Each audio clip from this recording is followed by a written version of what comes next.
All right, that was your spoiler alert because, of course, you know I am going to talk about Avengers Endgame. So Friday night, 6:30, Spencer, John, and I went to see Avengers Endgame in theaters, of course. And yes, it was 3 hours long. And I gotta tell you, it was way better than Infinity War. Um, I can't say it's one of the best because that hype will really mess with your uh, thoughts. So this is a first thoughts thing, but as I think more about it, I am starting to get a little more critical. But let's get down to the basis. Each character had a good role, like each fundamental character. Like it was just so satisfying to see what happened to like close up their arcs. Like it was really something. The plot wasn't too bad. It definitely was predictable because everyone had fan theories about this, and the Russo brothers were like, "Nah, that's not going to happen," but it did. But I am rather impressed with how this all worked out. And what I liked is that, spoiler alert, whenever they did time travel, not only did they do like recognizable scenes from the movie, but they added in scenes that you didn't see that were taking place like that were never in the movie, but was just fundamental to stuff and didn't really retcon anything. So that was good. I mean, one thing that was funny was whenever Steve and Tony went to that Shield base back in 1970, I just couldn't help saying, "Oh my God, it's Helen from Drake and Josh," because Drake and Josh was one of those shows I grew up on. Um, it was definitely satisfying. Like one of the funniest things was Thor, whenever he just ended up fat and an alcoholic, and now he's a Guardian of the Galaxy, which I think is a little bit of a downgrade, but I actually kind of like it. It adds more layers to the Guardians. Um, I found it absolutely brutal whenever at the beginning they decapitate Thanos. That was brutal. I never thought I'd see that in an MCU movie. But then again, this is PG-13. It's really good. Um, what else can I say? Uh, Natasha Romanoff's ending. I just wonder how we're going to get the Black Widow movie now since she's dead. Well, John brought up the idea that it could be like an origin story, but still, that was a little bit satisfying. Um, Hawkeye, yeah, he deserves a lot more respect, but I liked him as the Ronin. Um, Steve Rogers, it was really friggin' cool whenever he picked up Mjolnir and just went to town on Thanos while using both Mjolnir and his shield at the same time. That was a pleasing moment. And then whenever there's that interaction between him and Thor, and like Steve picked up Stormbreaker and Thor and Mjolnir, he's like, no, let's switch. That was an absolutely great scene. Um, Now one thing I will have to say that's good is that Captain Marvel really didn't get much screen time. Because if you don't already know, I'm not a big fan of Brie Larson. But there's also the thing that Brie Larson's acting in this movie really fell flat. That it could almost be forgettable. And I really think she could do better because if you've ever seen the movie Hoot, she's pretty decent in it. And then you see her in Captain Marvel and you're like, what? I mean, she is a little bit forgettable with her acting because it takes me a double take to realize that Brie Larson was in Kong Skull Island. I love Kong Skull Island, but I keep forgetting Brie Larson's in it. I only remember John Goodman, Samuel L. Jackson, and Tom Hiddleston. And it's just really cool how you could see the interactions between the past and the present. I'm really noticing lately how a lot of things are dealing with time travel. You got Avengers Endgame, you got MK11. Ugh. Whew. Like, it definitely is one of the better MCU movies, but it's not the best. One of those good scenes was how Tony interacted with his daughter. So that was definitely a satisfying thing to see. Who else do we have on the Avengers? Yeah, Steve went back in time to the late 40s after World War II and got back with Peggy. And Tony died after using his own Infinity Gauntlet. But it's definitely one of those pleasing moments. It really gave him an arc because in Iron Man 1, you see him as this self absorbed playboy. And he only made the suit out of necessity to get out of the Middle East. And then Iron Man 2, you see him as someone who's just a little more self absorbed and he's just given up all hope. He's basically become nihilistic. And then come the Avengers, he's still a little bit self absorbed, but he's still looking to save the city. In Iron Man 3, you see him having somewhat PTSD after what happened in Avengers. And there's that. And in Avengers Ultron, he gets these visions and he wants to prevent stuff from happening that he's seeing his visions and whatnot. And he's so afraid of that 2012 attack in New York and Avengers that he doesn't want to happen again. And he creates Ultron. And he becomes more and more careful with his steps. After that, you see him in Captain America Civil War, where he's a lot more empathetic. Like, he has more feeling. Like, he's thinking more about people and less about himself. And it's really striking his own feelings. In Infinity War, he's trying. And you can tell he's become really insanely human because of what happens whenever he loses Peter Parker. And then come Endgame, it's all come down to his moment of redemption. Because at the beginning, he can't say it, like, he's just like angry at himself mainly for what happened, like their failure. And then many years later with his daughter, he just doesn't want to fail again. But he kind of does want Spider-Man back. And then time travel, he meets his father. And then later he uses the Infinity Gauntlet, snaps his fingers, and Thanos' army is dusted. It's a really satisfying moment. Yeah, the death scene is sad because you got Potts and you got Steve Rogers, you got Peter Parker. And his moment of death is just sad. And then there's the funeral. And they brought Harley from Iron Man 3. But it's definitely one of those wholesome moments. Like, it's that sense of closure that you gotta love so much. It's really good. What else can I say? I already talked about Doctor Strange going. I liked how they brought back the Ancient One and incorporated her into the the storyline from New York. Excuse me. It's definitely interesting. The CGI wasn't as bad this time. Professor Hulk was pretty funny. It's really something how they have all that stuff that's going on like 5 years later. I thought this Thanos was better than Infinity War Thanos. But yeah, I would recommend it. It definitely has that sense of closure. 3 hours feels like freaking Lord of the Rings. Then again, Infinity War did have to introduce all this, but I felt like you don't really need to make a whole entire movie just to the moment where he gets all the stones. I think, maybe at the beginning, just do a quick process of him finding the stones and then lead it up in the Endgame. I think that would be a little bit better, but that would have gone a little over 3 hours. But I think the whole deal with them, we failed. I think that kind of made it drag a little. And one other thing that I felt was unnecessary where they were like having the first openly gay character. I'm like, it's not something big to have a gay character.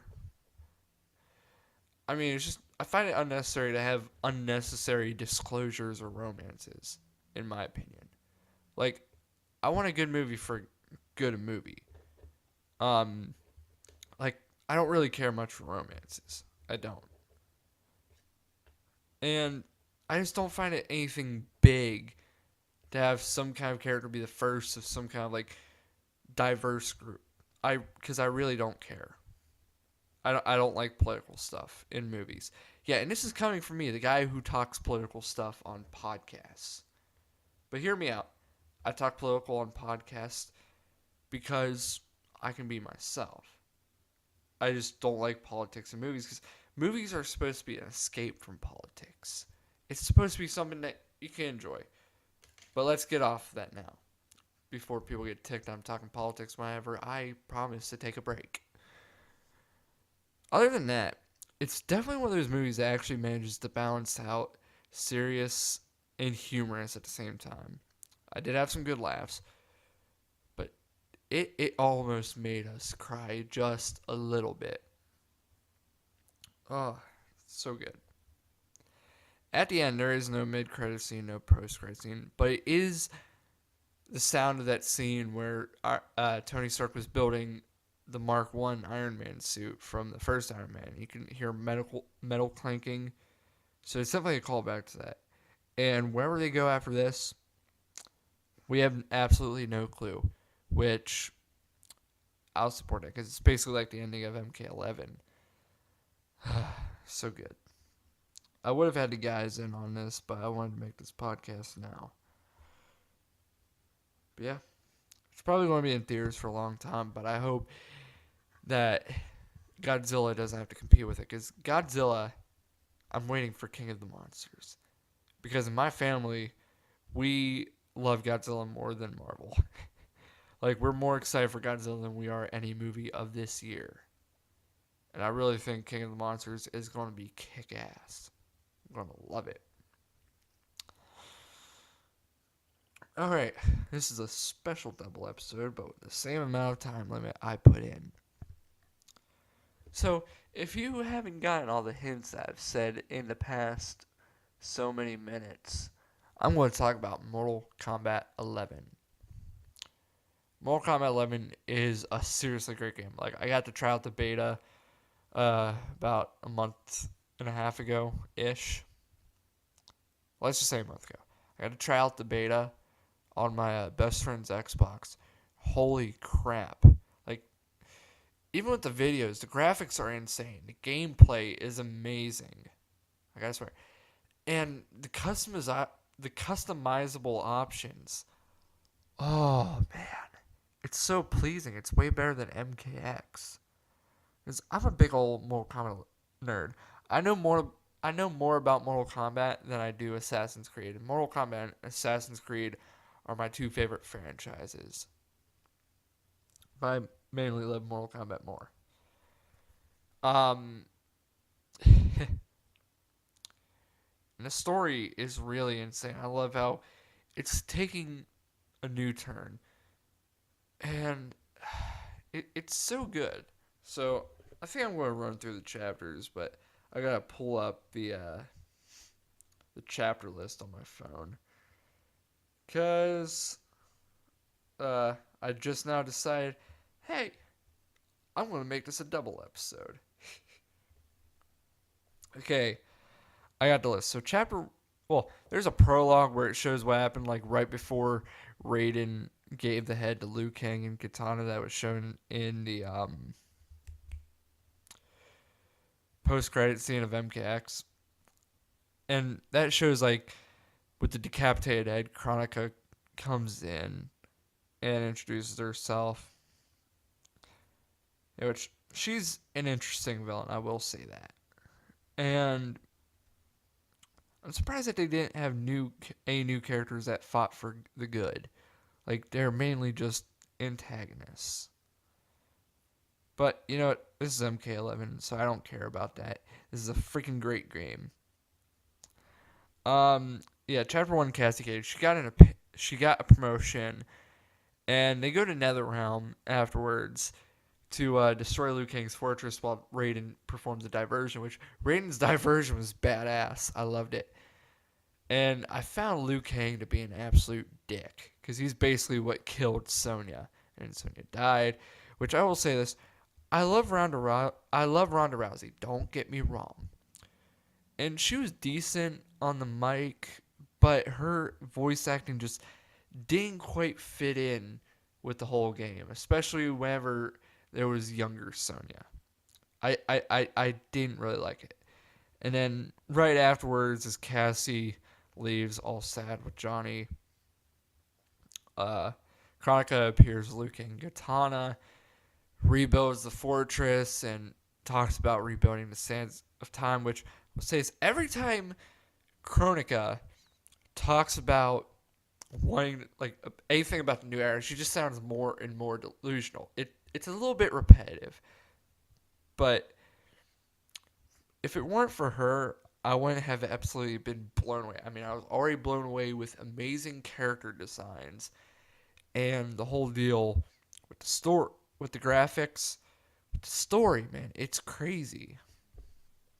And then there's a chapter in Kokon where all those characters from the past pop up. Great work. Then there's Liu Kang and Kung Lao's chapter. Pretty good. Sub-Zero and Scorpion's chapters are their team up chapter. That was absolutely great. And I love how they give characters that don't have to wear the masks and the hoods. Like I love seeing Sub-Zero and Scorpion masks. I especially love the Sub-Zero of this game. It's a great design. Then there's Jade, which I didn't expect for them to put Jade in a romance with Kotal Khan, but it works out. It definitely works out. Then there's Johnny Cage, which Johnny Cage's buddy cop dynamic with his younger self is amazing. It's the most hilarious stuff. Like if you play a regular match against him, they'll make an Austin Powers reference. It's great.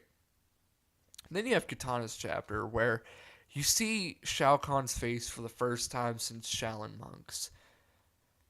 And it's brutal, and she kills him. And they're all like, oh, Katana's a Mary Sue. Not really. And this game did kind of do good at closing up the trilogy. I gotta say that. And it's well deserved. It's kind of keeping the bloodline of the emperors of Outworld. Now, it's sad to see Kotal Khan crippled, so we likely won't see him at MK12. I don't know. I'll tell you about the ending in a little bit. Sonya Blade's chapter, to say the least. Chapter 9, Jackie and Jax. That was pretty cool to see him go back to Shang Tsung's island, where the tournament was.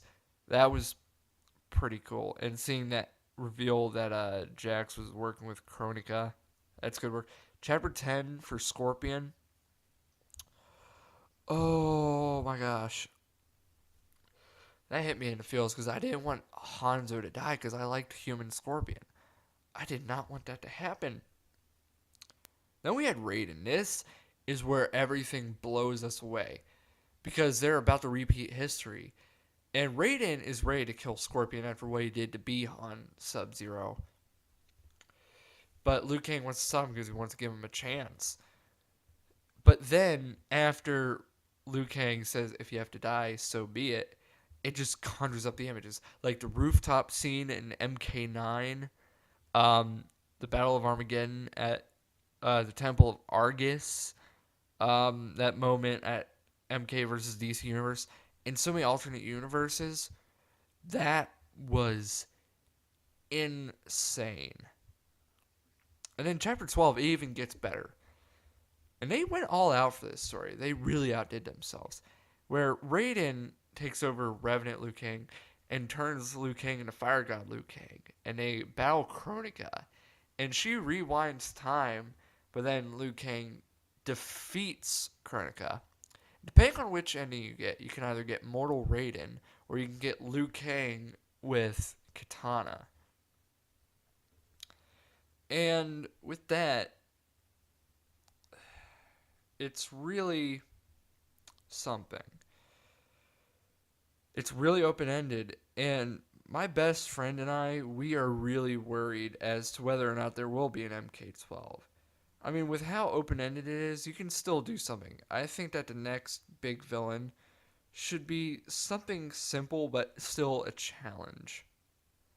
because Chronica already redefined everything in the series. I don't think it will be the end of Mortal Kombat because, after all, Mortal Kombat is NetherRealm Studios' magnum opus. If they stopped doing it, fans would probably riot. So, yeah, like I said, the graphics are great. And I'll tell you my thoughts on each character based on looks. Baraka. I never imagined that he would soon become an anti hero, working with Katana. So that's amazing. His redesign is really good. He looks less goofy as compared to how he was in MKX. Now, Shiva's not a playable character, but she probably will be in DLC. I don't know. I can't trust that leak because it could have been a troll made by Ed Boon because he loves to troll. But Baraka's look was good.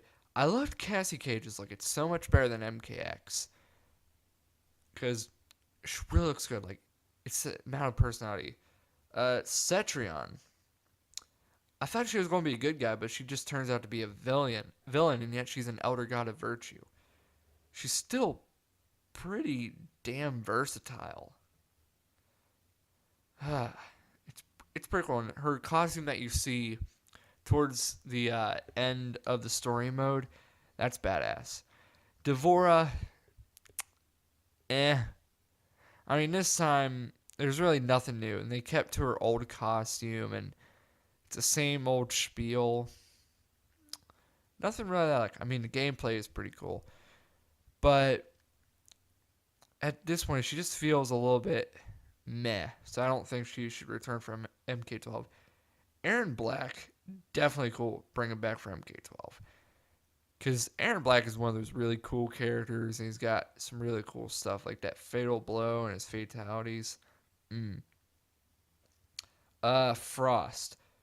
Her redesign is pretty interesting, but the way I see it, she's basically a discount Cyber Sub-Zero. I just don't like it. Well, how she's treated in story mode and a little bit of her gameplay.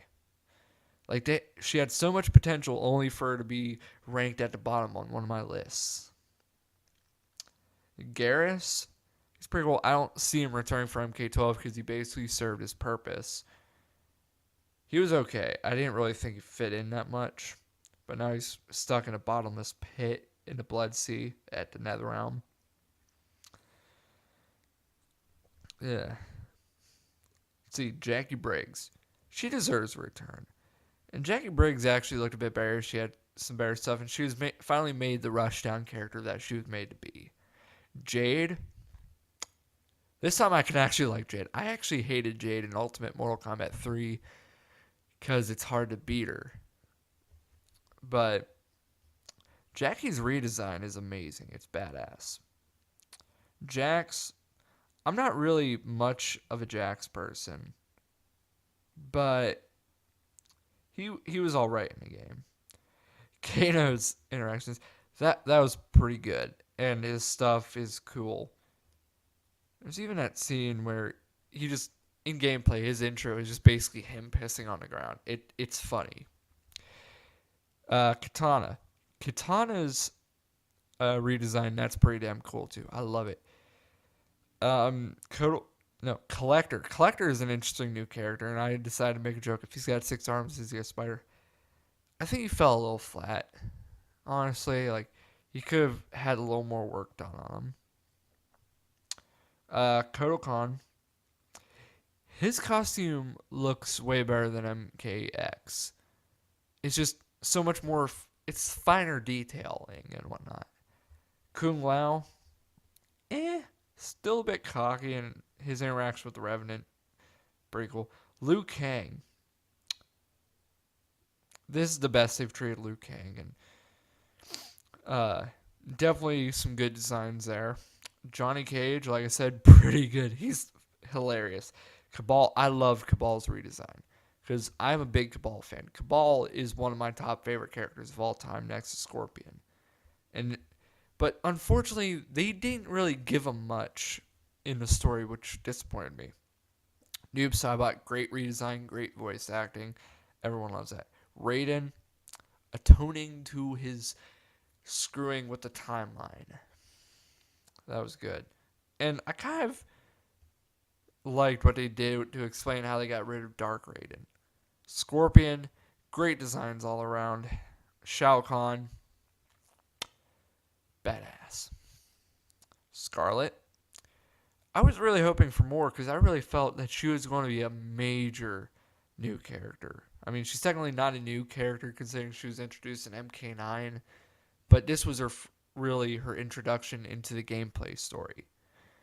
Sonya, eh. And then you had Sub-Zero, who his design is also pretty cool. And then there's Shang Tsung as DLC, the first DLC. It's pretty cool how they got Kerry Tagawa to play him. It's so great.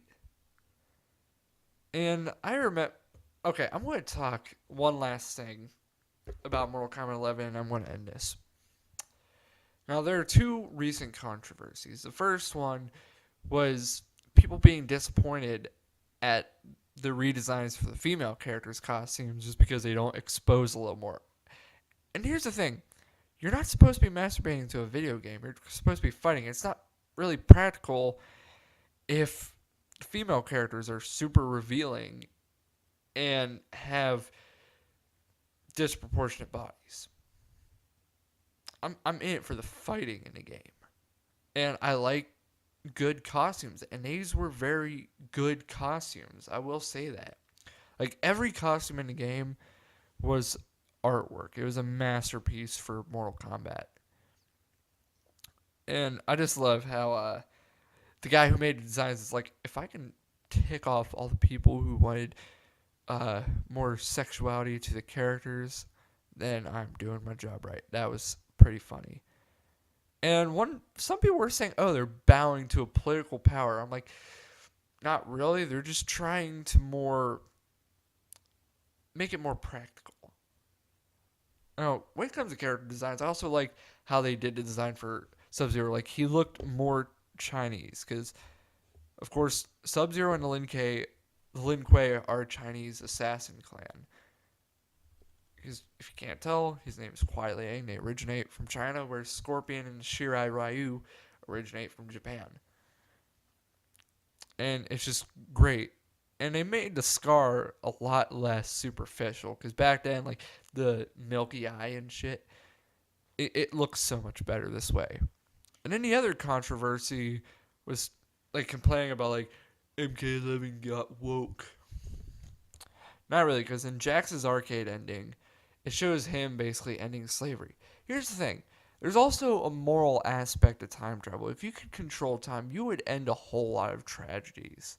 And you wouldn't just be in it for personal gain. So, I can't say I didn't see that ending coming, but I'll support it, because everyone has that thought. I mean, even people have had it about the whole baby Hitler deal.